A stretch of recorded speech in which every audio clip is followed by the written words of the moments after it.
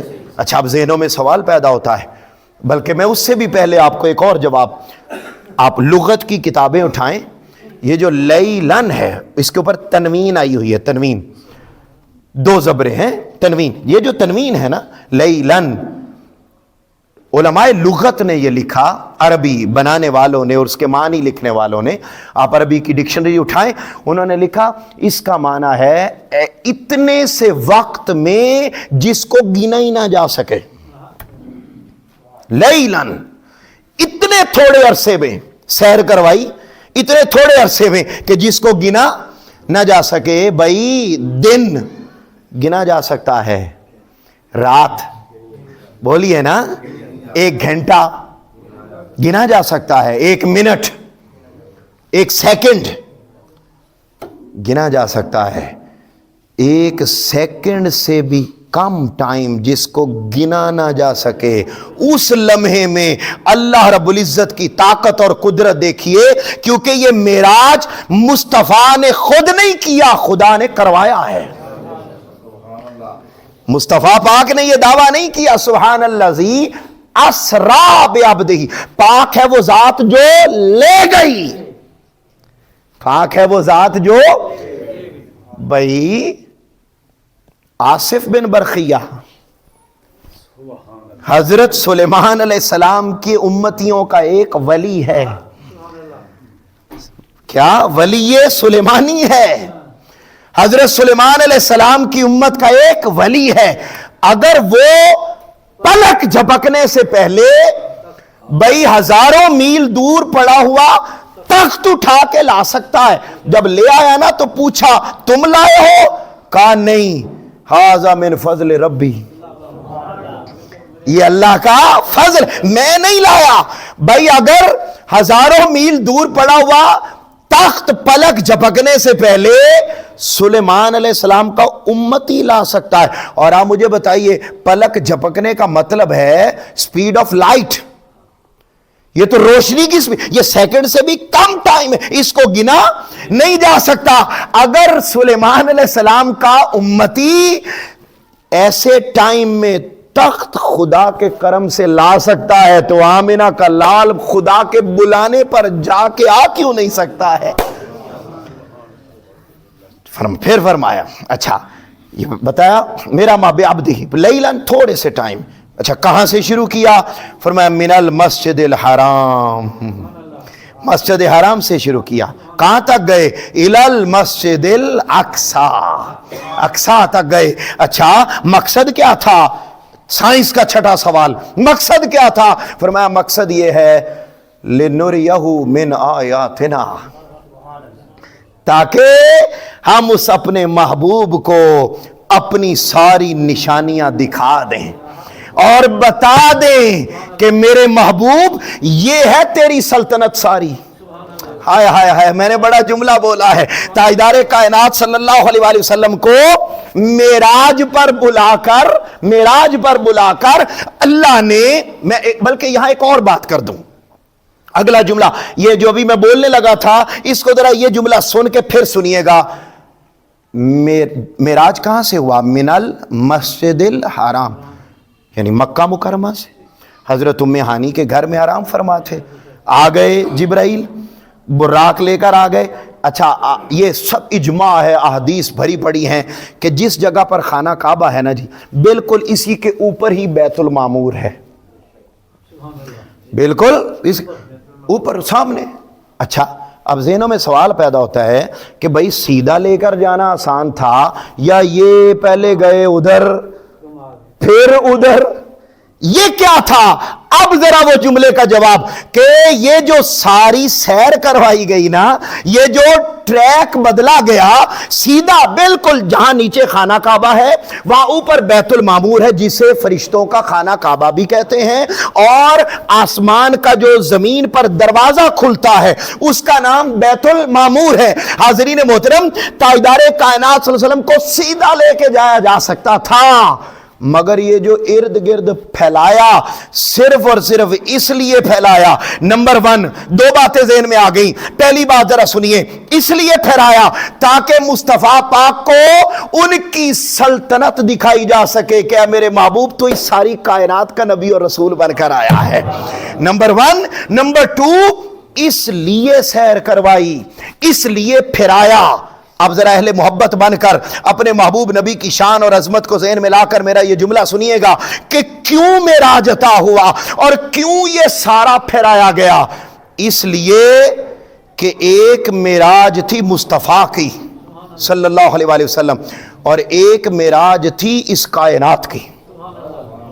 جب مصطفیٰ پاک کو مسجد حرام سے مسجد اقصیٰ تک لے جایا گیا، مسجد اقصیٰ سے سدرۃ المنتہا تک لے جایا گیا، ادھر تمام بشریت میں جو سب سے افضل مخلوق تھی انبیاء، انہیں مسجد اقصیٰ میں اکٹھا کر کے ان کی امامت کروا کے فرما دیا میرے محبوب اب کائنات میں پائی جانے والی ہر شے کی معراج ہو گئی ہے، اب بیت المعمور سے اوپر آ، اب سدرۃ المنتہا سے اوپر آ، اب اس وقت پر آ جب فکان قاب قوسین او ادنا، پھر فرمایا اتنا فاصلہ رہ گیا کہ 2 کمانوں کا فاصلہ رہ گیا، فرمایا او ادنا، اے میرے محبوب اس سے بھی قریب آ، ادھر سدرۃ المنتہا تک۔ کہیں پر بشریت کی معراج ہو رہی ہے، کہیں پر نورانیت کی معراج ہو رہی ہے، اور مصطفیٰ پاک کی معراج تب ہوئی جب اس نے بلا حجاب اپنے محبوب کا دیدار کیا۔ حاضرین محترم، بات کو آگے بڑھاتے ہیں۔ اب بہت طویل آپ اندازہ کیجئے کہ میں نے یہ ہفتہ لگا کے آج میرے اور بھی 3 مقامات پر خطابات میں نے تیار کیا، مگر اب وقت چونکہ بالکل ہی ختم ہو گیا، میں صرف آخری ایک جو نکتہ عرض کر کے بات کو ختم کر دیتا ہوں، اور ہمارے پاس ٹائم بھی 5-6 منٹ ہی رہ گئے ہیں، ذرا توجہ کیجئے۔ ایک تو میں نے سائنس کے حوالے سے بڑی خاص بات کرنی، اور ایک اس سے پہلے ذرا یہ سنیے گا، قرآن نے، ہم جب بھی معراج کا تذکرہ کرتے ہیں نا تو ہم کہتے ہیں سفر معراج۔ کیا کہتے ہیں؟ بڑی محبت سے سنیے گا یہ جملے، قرآن نے سفر معراج نہیں کہا، فرمایا اسرا، سفر نہیں سیر۔ کیا؟ اور آپ دیکھیں اگر 1 کلومیٹر بندے نے اگر سفر کرنا ہو بائک پر ہو تو 3 منٹ میں پہنچ جائے گا، 5 منٹ میں پہنچ جائے گا، لیکن اگر 1 کلومیٹر سیر کرنی ہو تو کیا 5 منٹ میں ہوگی؟ ٹائم لگے گا، وقت لگے گا، پورا دن بھی لگ سکتا ہے۔ ایک جلو پارکی دیکھنا ہو تو پورا دن لگ جائے گا، ایک گلشن اقبال پارکی دیکھنا ہو تو بچوں کے ساتھ سارا دن گزر سکتا ہے۔ بھئی سیر کروائی، یہ سیر ہی تو ہے کہ کبھی فرمایا مررتو بقبر موسیٰ، میں موسیٰ علیہ السلام کی قبر سے گزرا، کبھی فرمایا میں نے مسجد اقصیٰ میں امامت کروائی، کبھی کہا میں جب پہلے آسمان پہ پہنچا تو میری حضرت آدم سے ملاقات ہوئی، کئی فرما رہے حضرت عیسیٰ سے ملاقات ہوئی، کئی فرما رہے حضرت یحییٰ بن زکریا سے ملاقات ہوئی، کئی فرما رہے حضرت یوسف سے ملاقات۔ الغرض کرتے کرتے جنت کی نعمتیں، حوض کوثر، انعامات، یہ سارا کچھ سیر ہے۔ اور مصطفیٰ کی سیر پتہ ہے کتنے ٹائم میں ہوئی ہے؟ لیلن، اتنے سے ٹائم میں جو گنا ہی نہ جا سکے۔ سیر اتنے سے ٹائم میں ہوئی جس ٹائم کو گنا نہیں جا سکتا۔ حاضرین محترم، اب ذرا جملہ سنیے گا، جس نبی کی سیر اتنے سے ٹائم میں ہو جائے کہ جس کو گنا نہ جا سکے، تو مصطفیٰ پاک کا کوئی امتی غم زدہ ہو اور وہ مصطفیٰ پاک کو پکارے تو خدا کی قسم مصطفیٰ اس کے پاس سیر کرتے ہوئے نہیں آتے، سفر کر کے آتے ہیں۔ بولیے کیا؟ اس کے پاس سفر کر کے آتے ہیں۔ آؤ اس لیلن کی آخری بات کر کے سائنس کی زبان میں آپ کے سامنے عرض کر دوں اور بات کو ہم ختم کرتے ہیں کہ یہ لیلن تھوڑے سے ٹائم میں یہ ہو کیسے گیا۔ آج سائنس ترقی کرتے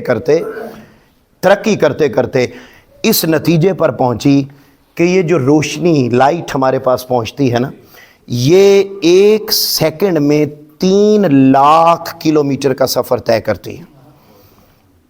1 سیکنڈ میں کتنا؟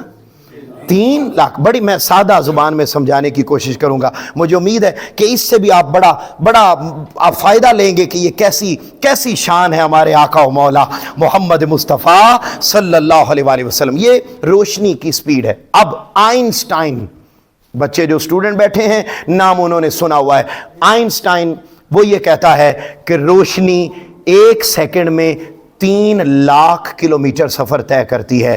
اب وہ یہ کہتا ہے کہ اگر روشنی اپنی اسی سپیڈ سے 10 سال تک ایسے اوپر سفر کرتی رہے، کتنے سال تک؟ 10 سال تک سفر کرتی رہے، تو ایک ٹائم وہ آئے گا کہ وہ اس مقام تک پہنچ جائے، لائٹ 10 سال سفر کرتی رہے، جتنا وہ سفر طے کرے گی لائٹ، تو جس پوائنٹ پر وہ پہنچے گی اوپر، اس پوائنٹ پہ جا کے نیچے زمین کا ٹائم بالکل ختم ہو جائے گا، رک جائے گا، اس کا اور زمین کا ٹائم بالکل برابر ہو جائیں گے۔ بالکل۔ یہ اب آقا علیہ الصلوۃ والسلام کو میں اس جملے سے صرف یہ تفصیل میں جائے بغیر اتنا بتا دوں، تاجدار کائنات صلی اللہ علیہ وآلہ وسلم، یہ روشنی کی ایک اکائی جو سائنس کہہ رہی ہے کہ روشنی ایک چھوٹی سی لائٹ وہ ایسے 10 سال سفر کرتی رہے تو جس مقام پر پہنچے گی اس مقام کا اور زمین کا ٹائم بالکل 0 ہو جائے گا۔ اچھا 0 ہو جائے گا۔ تاجدار کائنات صلی اللہ علیہ وسلم روشنی کی ایک اکائی پر نہیں گئے، تاجدار کائنات صلی اللہ علیہ وسلم براق پر گئے، اور براق روشنی کو کہتے ہیں برق، اور برق کی جمع ہے براق۔ ایک روشنی کی اکائی نہیں، لاکھوں کروڑوں روشنیوں کی اکائی پر بیٹھ کر مصطفیٰ گئے۔ اب جب گئے حاضرین محترم، جب گئے تو پھر حالت یہ ہوئی کہ جب ایسے اوپر سفر کیا، نیچے زمین پر تشریف لائے تو کیا فرمایا؟ لیلن، اتنے سے ٹائم میں سفر کیا ہے جس کو گنا ہی نہیں جا سکتا، کیونکہ جس بلندی پر روشنی کی سپیڈ پر سفر کرتے کرتے آپ پہنچے، وہاں کا ٹائم اور زمین کا ٹائم آپس میں برابر ہو چکا تھا، ایکول ہو چکا تھا، جس کی وجہ سے یہاں سارا کچھ ویسے ہی چلتا رہا، اور تھوڑے سے ٹائم میں ساری سیر کر کے محمد مصطفیٰ واپس تشریف لے آئے۔ صرف یہی نہیں ہوا، تاجدار کائنات صلی اللہ علیہ وسلم، یہ تو سائنس ہے نا، سائنس تو محمد مصطفیٰ صلی اللہ علیہ وآلہ وسلم کے قدموں کی خاک ہے۔ خدا کی عزت کی قسم، اللہ نے محبوب کو وہ شان عطا فرمائی کہ آپ کو اس ساری کائنات کی جان بنایا۔ جیسے ہی تاجدار کائنات صلی اللہ علیہ وسلم نے اپنی سواری کا سفر شروع کیا، تو آپ اندازہ کیجئے جیسے جسم سے روح نکل جائے تو روح کے بغیر جسم بے جان ہو جاتا ہے۔ محمد مصطفیٰ صلی اللہ علیہ وآلہ وسلم جب اس کائنات سے نکلے تو وہ بستر اسی طرح گرم رہا، وہ پانی وضو کا اسی طرح بہتا ہوا رک گیا، وہ جو دروازے سے نکلے تو کنڈی اسی طرح ہلتی ہوئی رک گئی۔ کائنات کا سارا نظام، کائنات کے سارے اوقات، کائنات کے سارے سسٹم وہیں منجمد ہو گئے۔ تاجدار کائنات اس کائنات سے باہر نکلے، سب رک گیا، واپس پلٹے تو سب کچھ وہیں سے پھر چلنا شروع ہو گیا تھا۔ اللہ رب العزت نے ہمیں وہ عظمت والا نبی اور رسول عطا فرمایا کہ جس کو پاس بلا کے ایسی قربت عطا فرمائی کہ جس قربت کو طلب کرتے کرتے انبیاء نے اپنی زندگیاں گزاری۔ فخر کرو اس جملے پر کہ حضرت موسیٰ علیہ السلام جیسے پیغمبر بھی، وہ بھی دعائیں کرتے رہے، رب آرینی، مولا اپنا دیدار عطا فرما۔ یہاں پکارا بھی نہیں گیا، آرام فرما تھے، ادھر پکارنے کے باوجود بھی نہیں مل رہا، ادھر بن بلائے خدا اپنا دیدار عطا فرما رہا ہے۔ جس نبی کی یہ شان ہو، پھر اس نبی کے ماننے والوں کو اپنے احوال اپنے اقوال پر نظر رکھنی چاہیے۔ اللہ رب العزت ہمیں اپنے محبوب صلی اللہ علیہ وسلم کی عظمت اور شان کو دل میں بسا کر آپ کی تعلیمات پر عمل کر کے زندگی گزارنے کی توفیق عطا فرمائے۔